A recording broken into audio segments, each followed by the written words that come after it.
നമസ്കാരം. ചൈനയ്ക്കുള്ളിൽ നടക്കുന്നത് എന്താണ്? പാർട്ടി ഗവൺമെൻറ് ആയ ഒരു രാജ്യത്ത്, ഇരുമ്പ് മറയ്ക്കുള്ളിൽ സ്ഥിതി ചെയ്യുന്ന ഒരു രാജ്യത്ത് വിദേശ നയ, സാമ്പത്തിക നയ, വിദേശ വ്യാപാര നയ തീരുമാനങ്ങളെല്ലാം തന്നെ അകത്തളങ്ങളിൽ രൂപപ്പെടുകയാണ്. അതേപോലെ തന്നെ യുദ്ധതന്ത്രങ്ങളും അകത്തളങ്ങളിൽ തന്നെയാണ് രൂപപ്പെടുന്നത്. One man called Xi Jinping Chinese executive പ്രസിഡൻ്റാണ്. Communist party of China CPC അതിൻ്റെ ജനറൽ സെക്രട്ടറിയാണ്. അതേപോലെ തന്നെ സെൻട്രൽ മിലിറ്ററി കമ്മീഷൻ ചെയർമാനാണ്. അപ്പം കൃത്യമായി പറഞ്ഞാൽ എല്ലാ വ്യവസ്ഥകളും സൈനിക, സാമ്പത്തിക, രാഷ്ട്രീയ, സാമൂഹിക വ്യവസ്ഥിതികളുടെ കടിഞ്ഞാൺ ഒരു വ്യക്തിയുടെ കയ്യിലാണ്. അദ്ദേഹം ഇന്ന് പ്രകോപിതനാണ്. Trump versus Donald Trump, American president Donald Trump versus Xi Jinping എന്ന രീതിയിൽ ഗ്ലോബൽ പവർ നറേറ്റീവ്സ് മാറിയിരിക്കുന്ന ഈ സാഹചര്യത്തിൽ വ്യാപാര യുദ്ധത്തിൽ ട്രംപ് തുടങ്ങിവെച്ച വ്യാപാര യുദ്ധം ചൈന ഏറ്റെടുക്കുകയും അതിനോട് കൃത്യമായ രീതിയിൽ പ്രതികരിക്കുകയും ചെയ്യുന്നത് നമ്മൾ കണ്ടതാണ്. അതേക്കുറിച്ച് നമ്മൾ മുൻപ് ഒരു വീഡിയോ ചെയ്തതുമാണ്. ഇപ്പോൾ വ്യാപാര യുദ്ധം കടന്ന് ഒരു പുതിയ ആയുധം, നാളിതുവരെ ലോകം കണ്ടിട്ടില്ലാത്ത ഒരു ആയുധ നിർമ്മാണത്തിലേക്ക് ചൈന കടന്നിരിക്കുന്നു. അതേക്കുറിച്ചുള്ള സ്ഥിരീകരിക്കാവുന്ന റിപ്പോർട്ടുകൾ എത്തിക്കഴിഞ്ഞു. അതായത് non nuclear hydrogen bomb, 2 kilogram ഭാരമുള്ള മഗ്നീഷ്യം ഹൈഡ്രൈഡ് ഉപയോഗിച്ചുള്ള, ഖരരൂപത്തിലുള്ള മഗ്നീഷ്യം ഹൈഡ്രൈഡ് ഉപയോഗിച്ചുള്ള ഒരു ബോംബാണ്. അതീവ പ്രഹരശേഷിയുള്ള, താപവിസ്ഫോടന ശേഷിയുള്ള ഒരു ബോംബാണ് ഇപ്പോൾ ചൈന പരീക്ഷിച്ചിരിക്കുന്നത്. ഇതൊരു ബാറ്റിൽ ഫീൽഡിൽ ഉപയോഗിക്കാവുന്ന ചെറിയ ക്വാണ്ടിറ്റി മതിയാകും. 2 കിലോ ഒന്നും വേണ്ട, ചെറിയ ക്വാണ്ടിറ്റി ഉപയോഗിച്ചുകൊണ്ട് മഗ്നീഷ്യം ഹൈഡ്രൈഡ് ഇത് വിഘടിച്ച് ഹൈഡ്രജനുമായി, അന്തരീക്ഷത്തിലെ ഹൈഡ്രജനുമായി തീർന്ന് വലിയ തീഗോളമായി മാറുകയാണ്. ഇരുമ്പിനെയും അലൂമിനിയത്തിനെയും ഉൾപ്പെടെ ഉരുക്കിക്കളയാൻ കഴിയുന്ന രീതിയിലുള്ള വലിയ താപം പെട്ടെന്ന് ഞൊടിയിടയിൽ 2 സെക്കൻഡിനുള്ളിൽ ഉത്പാദിപ്പിക്കുന്ന തരത്തിലുള്ള ബോംബാണ് ചൈന വികസിപ്പിച്ചെടുത്തിരിക്കുന്നത്. ലോകത്ത് മറ്റൊരു രാജ്യത്തിനും ഈ ടെക്നോളജി, അമേരിക്കയ്ക്കോ റഷ്യക്കോ യൂറോപ്യൻ രാജ്യങ്ങൾക്കോ ഒന്നും തന്നെ ഈ ടെക്നോളജി ഇല്ല. അപ്പോൾ ലോകം ആശങ്കയിലാണ്. കാരണം ആണവ നിരായുധീകരണ ഉടമ്പടികളിൽ ഒന്നും തന്നെ ഇങ്ങനെ ഒരു ആയുധത്തെക്കുറിച്ച്, അതിൻ്റെ നിയന്ത്രണത്തെക്കുറിച്ച് പരാമർശമില്ല. കാരണം അന്ന് നിലവിലില്ലാതിരുന്ന ഒരു ആയുധമാണ്. ഫ്യൂഷൻ ഡിവൈസോ ഒന്നുമല്ല, ഇത് മറ്റൊരു ഡിവൈസാണ്. അപ്പോൾ ഈ ഒരു ആയുധം എന്തിന് ചൈന ഇപ്പോൾ വികസിപ്പിച്ചിരിക്കുന്നു? അപ്പോൾ അതിനർത്ഥം ചൈന വ്യാപാര യുദ്ധത്തിൽ ഒതുക്കാൻ ആഗ്രഹിക്കുന്നില്ല. ചൈനയ്ക്ക് വലിയ സാമ്രാജ്യത്വ മോഹങ്ങളുണ്ട്. അതിൻ്റെ ഭാഗമാണല്ലോ ഇന്ത്യയെ 1962 ആക്രമിക്കുന്നതും ഇന്ത്യയുടെ എക്സൈച്ചൻ മേഖലയും അതുപോലെ അരുണാചൽ പ്രദേശിൻ്റെ ചില ഭാഗങ്ങളും ഒക്കെ തന്നെ കീഴടക്കുകയും ഇന്ത്യയുടെ ഒരു ഭാഗം, കാശ്മീരിൻ്റെ ലഡാക്ക് ഭാഗത്തിൻ്റെ ഒരു ഭാഗം മുഴുവൻ തന്നെ ചൈനയുടെ കയ്യിലായിപ്പോയി, തിരിച്ചു കിട്ടിയതുമില്ല. ഇപ്പോഴും ചൈനയുടെ കൈവശം ഇന്ത്യയുടെ ഭൂമിയുണ്ട് എന്ന് നമുക്കറിയാം. പക്ഷേ ഉഭയകക്ഷി അടിസ്ഥാനത്തിൽ ചർച്ചകൾ നടത്തി ഏതാണ്ട് കഴിഞ്ഞ ഒരു വർഷമായി ഇപ്പോൾ സമാധാനത്തിൻ്റെ പാതയിലാണ്. അതിർത്തി മക്മഹോൻ ലൈൻ ഇപ്പോൾ പൊതുവെ ശാന്തമാണ്. ഇപ്പോൾ ചൈനയുടെ ആഗ്രഹം, അതിശക്തമായ ആയുധങ്ങൾ കൈവശമുണ്ട്, ആണവായുധങ്ങൾ കൈവശമുണ്ട്. ചൈന ഡിപ്പെൻഡൻ്റ് അല്ല. ഡിപ്പെൻഡൻ്റ് ആണെങ്കിൽ അത് റഷ്യയും ഇറാനെയും മാത്രമാണ് ചൈന ആ രീതിയിൽ ഡിപ്പെൻഡ് ചെയ്യുന്നത്. ചൈനയ്ക്കുള്ള ഏക അക്കിലസ് ഹീൽ എന്ന് പറയുന്നത് ആവശ്യത്തിന് ഹൈഡ്രോ കാർബൺ നിക്ഷേപമില്ല. അതായത് എണ്ണ നിക്ഷേപത്തിൽ കുറവാണ്. ആവശ്യമുള്ളതിൻ്റെ സിംഹഭാഗവും ഇന്ത്യയെ പോലെ തന്നെ ചൈനയ്ക്ക് ഇറക്കുമതി ചെയ്യേണ്ടി വരുന്നു. റഷ്യയുമായും വലിയ അതിർത്തിയാണ്. റഷ്യയുമായി സൗഹൃദമുള്ളിടത്തോളം കാലം, ഇറാനുമായി സൗഹൃദമുള്ളിടത്തോളം കാലം അവർ ഉപരോധങ്ങൾ നേരിടുന്ന രാജ്യങ്ങളുമാണ്. അതുകൊണ്ട് ചൈനയ്ക്ക് ഈ എണ്ണ ഇറക്കുമതിയിൽ ഒരു കുറവും അടുത്ത കാലത്ത് പ്രതീക്ഷിക്കാനില്ല. അത് മാത്രമല്ല, ട്രംപിൻ്റെ വ്യാപാര യുദ്ധം നടത്തി ഒരു പരുവമായി കഴിഞ്ഞപ്പോൾ ലോകത്തെ എണ്ണ വിപണി ഇടിഞ്ഞു. ക്രൂഡ് ഓയിലിൻ്റെ ബാരലിന് $62 വരെ വില ഇടിഞ്ഞു. 76, 77, 80 നീങ്ങുന്ന സമയത്താണ് യുദ്ധം അല്ലെങ്കിൽ വ്യാപാര യുദ്ധത്തിൻ്റെ വെടിയൊച്ചകൾ മുഴങ്ങിയത്. അപ്പോൾ ഇത് റഷ്യയെ ബാധിക്കും, അമേരിക്കയെ ബാധിക്കും. പക്ഷേ ചൈനയ്ക്കും ഇന്ത്യക്കും അത് പ്രയോജനകരമാണ്. കാരണം അവരുടെ വിദേശ നാണ്യം കരുതൽ ശേഖരത്തിൽ വലിയ ഇടിവ് പറ്റാതെ ഇരിക്കും.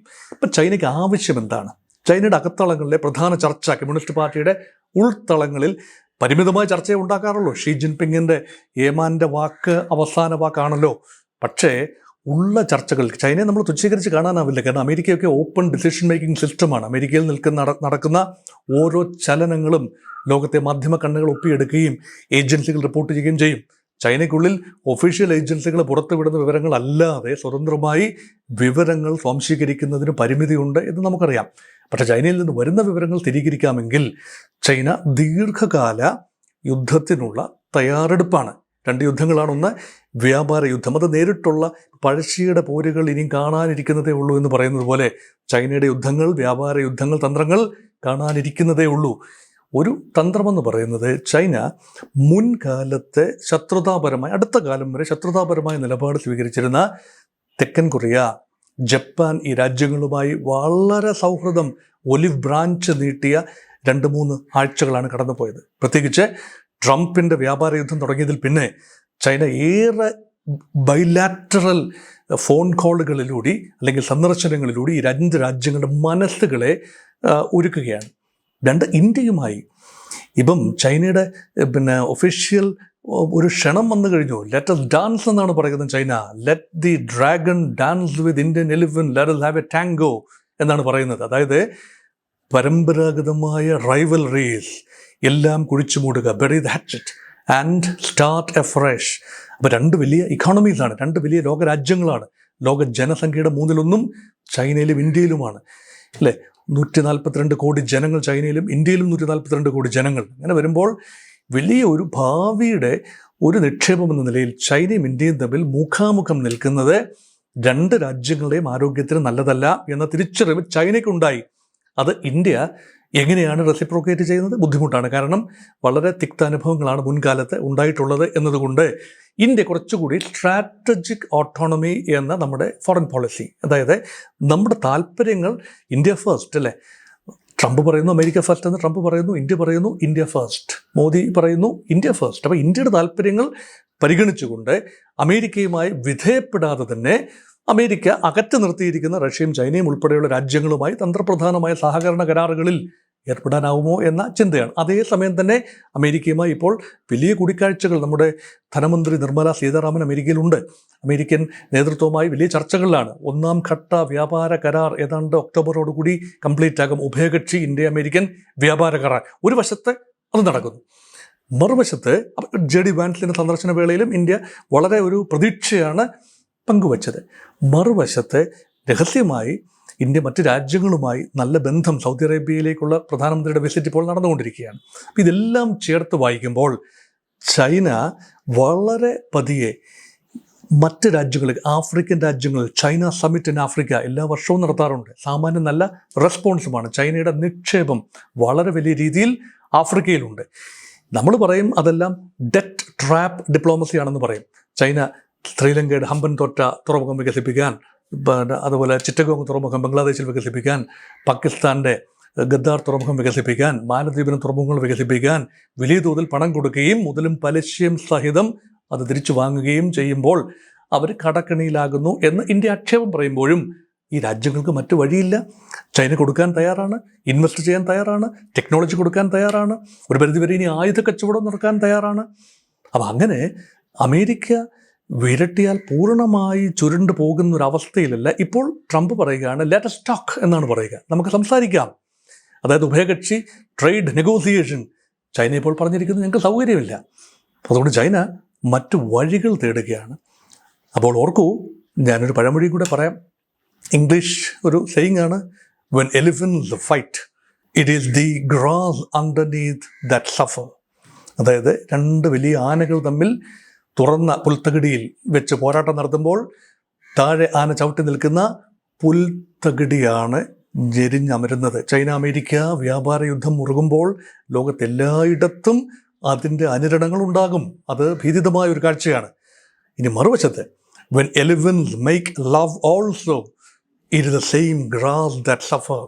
എന്നാൽ ആനകൾ തമ്മിൽ സൗഹൃദത്തിലാകുമ്പോൾ, അവർ തമ്മിൽ ബന്ധപ്പെടുമ്പോൾ, സന്തോഷമായി ബന്ധപ്പെടുമ്പോൾ പോലും താഴെയുള്ള പുൽത്തകടികൾ അതേ പുൽനാമ്പുകൾ തന്നെയാണ് ചവിട്ടിമെതിക്കപ്പെടുന്നത് എന്ന് പറയുമ്പോൾ അതിനർത്ഥം ബിഗ് പവർ റൈവലറി മാറി നിന്ന് കാണുന്ന രാജ്യങ്ങൾ അവതാളത്തിലാണ്. പക്ഷേ India big power rivalry, China America റൈവലറിയിൽ ഇന്ത്യ തന്ത്രപ്രധാനമായ ഒരു തേർഡ് പാർട്ടിയായി നിൽക്കുമ്പോഴാണ് നമുക്ക് മെച്ചമുണ്ടാകുന്നത്. അതുകൊണ്ട് ചൈനയുടെ ഒലപ്പാമ്പ്, പ്രത്യേകിച്ച് ഈ വലിയ അതീവ വിനാശകാരിയായ hydrogen bomb, non nuclear hydrogen bomb, magnesium hydride അധിഷ്ഠിതമായ ബോംബ്, ഇതൊന്നും വലിയ രീതിയിൽ നമ്മളെ ബാധിക്കാനുള്ള സാധ്യതയില്ല. പക്ഷേ യുദ്ധരംഗത്ത് അത് അൺആക്സെപ്റ്റബിൾ ഡാമേജ് കൊണ്ടുവരും. ന്യൂക്ലിയർ നിയന്ത്രണങ്ങൾക്ക്, IAEAയുടെയോ ഒക്കെ നിയന്ത്രണങ്ങൾക്ക് വിധേയമല്ലാത്ത ഒരു ബോംബായതുകൊണ്ട് മറ്റു പ്രതിരോധ തന്ത്രങ്ങൾ IAEA റെഗുലേഷൻസും CTBT NPT റെഗുലേഷൻസും മറികടക്കുന്ന രീതിയിലുള്ള പുതിയ ആയുധങ്ങൾ വികസിപ്പിക്കാൻ ഇന്ത്യയും റഷ്യയും അമേരിക്കയും ഒക്കെ വേണ്ടിവരും, താല്പര്യപ്പെടും എന്നതാണ് ഈ ആയുധപന്തയത്തിലേക്ക്, പുതിയൊരു ആയുധപന്തയത്തിലേക്ക് കൂടി നീങ്ങാമോ? ഓർക്കൂ, ഈ ഒരു വ്യാപാര യുദ്ധം കൂട്ടത്തിൽ നിന്ന് തുറന്നു വിട്ട ഭൂതം ഏതെല്ലാം രീതിയിലാണ് ലോകത്തെ ആവാഹിക്കുന്നത് എന്നത് വളരെ വളരെ രസകരമായ ഒരു കാര്യമാണ്, ഉദ്വേഗജനകമായ കാര്യവുമാണ്. നമുക്ക് അതിൻ്റെ ഗതിവിഗതികൾ തീർച്ചയായും ഫോളോ ചെയ്യേണ്ടതുണ്ട്. Thank you.